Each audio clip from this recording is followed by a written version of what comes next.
Question hour. మొదటి ప్రశ్న.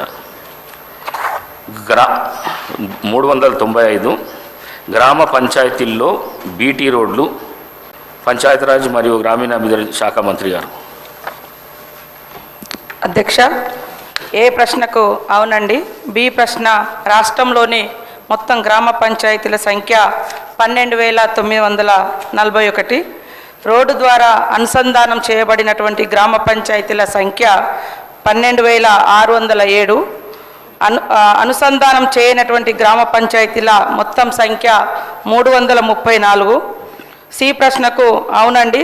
రాష్ట్రంలోని అన్ని గ్రామ పంచాయతీలు, నివాస కాలనీలు, జనవాసాలలో బీటీ రోడ్లు వేయాలని ప్రభుత్వం యొక్క ఉద్దేశం.